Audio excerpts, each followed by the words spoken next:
Hi guys, welcome back to the channel. So today I want to talk about Netflix's Menendez brothers documentary. This just came out, I just finished it, and I have now come over to my room to record this video for you. I've been completely enamored with this case for about 6 months. So about 6 months ago, I came across the Fascination documentary, and ever since then, I've been really kind of wrapped up in this case. I've watched all the core TV stuff, I've watched all the notable fictional dramatizations of this case, as well as all the notable documentaries about this case. I've just been completely obsessed. I'm constantly trying to unravel it and learn new things and kind of see just how everyone around me feels about it as well, because I find it infinitely fascinating. I've always found fascinating about this case is anytime you watch one of these documentaries or one of these dramatizations, it takes you on quite a journey. Every single time I find I've watched a documentary or a dramatization of this story, whenever I watch the kind of prosecution side and the viewpoint of the people who are against them, I do sit there and go, ah, shit, this really isn't looking good for these boys.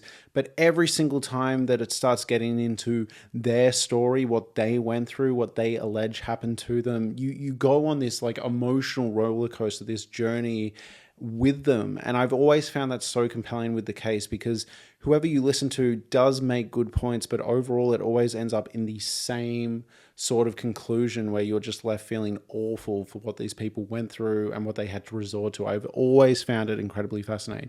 And the reason I say all this is because I thought I was genuinely burnt out on Menendez stuff. I really did like the Monsters series. Now, yes, I know for some people who are big supporters of the boys, they found that series disappointing. But for me, I thought it did a really good job of showing how everyone kind of looks at this case differently and substantiating all the different directions. And I found that after that series ended, I was really kind of burnt out on the case. I didn't think anything could grip me anymore because I just spent so much time in this world. But I'm really pleased to say that this Netflix documentary feels like the definitive documentary. It really does. Previously, I would have recommended the Fox Nation one, but I think this one cuts a lot of the crap from that Fox Nation one. It keeps it focused. It tells a compelling story. Thankfully, also, this is a Netflix documentary that doesn't overstay its welcome. These Netflix documentaries lately are taking stories that have no business being 6 to 8 hours and just stretching them out so much. And ironically, the Menendez brothers case, I feel like you can spend 6 to 10 to 12 hours talking about with the right people. And thankfully, the Netflix documentary just does an excellent job of finding 2 hours worth of material that creates a really compelling portrait of the case, in my opinion, for diehard fans and new people alike to really understand the deep implications and twists and turns in this story. I am someone who has been, again, watching countless documentaries. I read the Robert Rand book. I've been immersing myself so much in this world, and I have to commend Netflix for putting together such a tight, informative, and concise documentary. It feels very timely. There are mentions of the kind of the renewed interest that has come in TikTok, and on top of that, they actually are interviewing the boys today. They are interviewing these men in jail over the phone. Everyone asks why we kill their parents.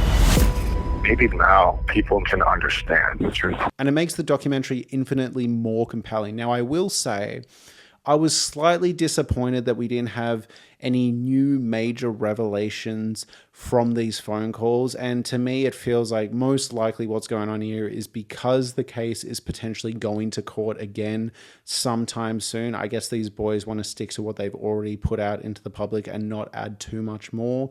However, I did find listening to them while going over the case again just very compelling, very interesting, and hearing their thoughts from 30 years ago juxtaposed to their thoughts now, I think really just felt like a sense of kind of closure. It felt like a really conclusive documentary, if that makes any sense. At least to me, it felt like after going on this massive journey with Monsters and everything else I'd watched, this documentary here feels like a really good place to leave it for now until the court hearing that's coming up soon. But yeah, I thought Netflix just made a really tasteful documentary. I feel like a lot of people that were really against the Monsters series are hopefully going to really enjoy this.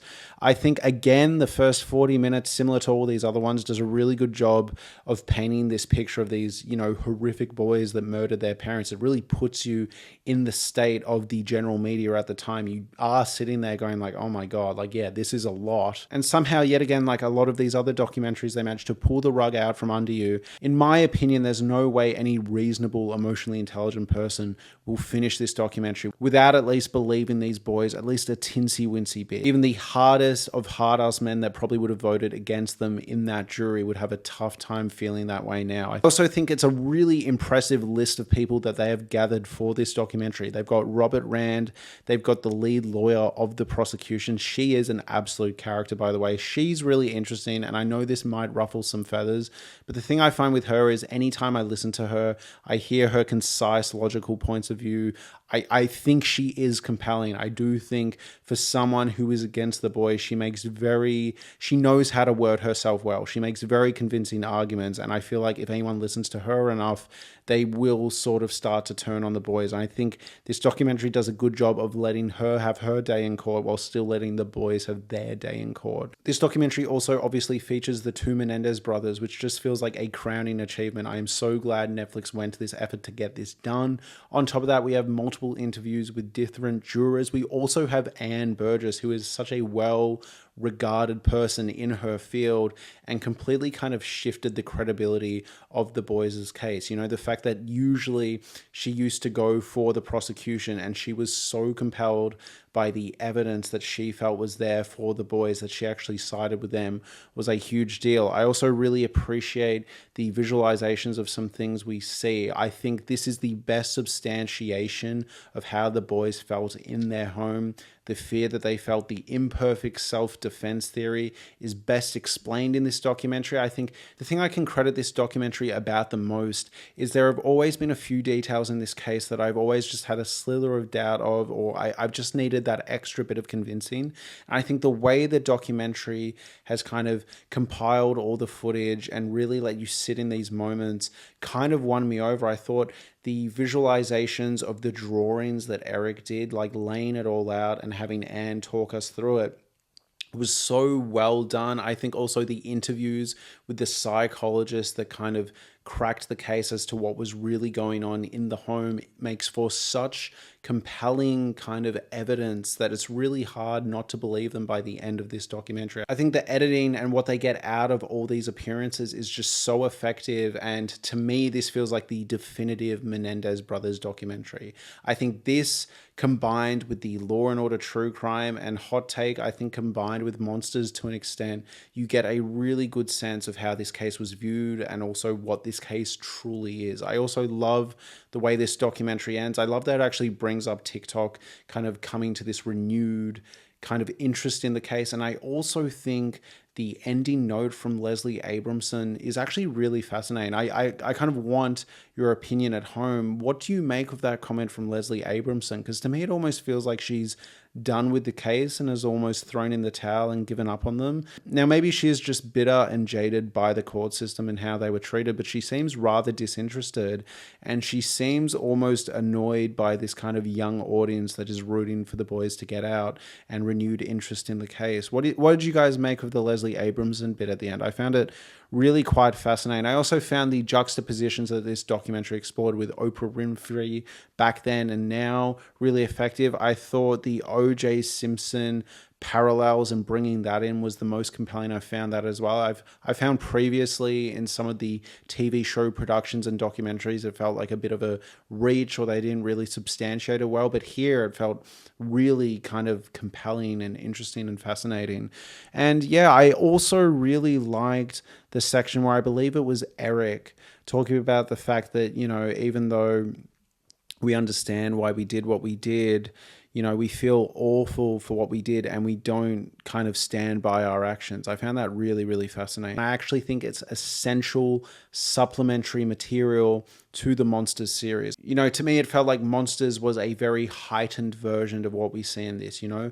The outfits aren't just like somewhat lavish clothing. It is the most lavish clothing. You know, their attitudes are the most over the top. Like everything was up to 11. And this feels like the more subdued, reserved, obviously more realistic take on the story, right? It's a documentary. But I do think both of them work together to make a really fascinating kind of time capsule and living, breathing portrait of the story of the Menendez brothers. One of the things that stuck out to me most in this documentary was the way that either side of the trial actually substantiated the other side of the trial. Let me give you an example, right? Pamela, the lead lawyer for the prosecution, actually talks about the fact that when they were trying to find witnesses in favor for Jose, they actually couldn't find any except for his assistant, because no one had a nice thing to say about him. They all had awful things to say about him. I also found it really interesting what she had to say early at the start of the documentary, where she talked about the fact that like she didn't really care about Jose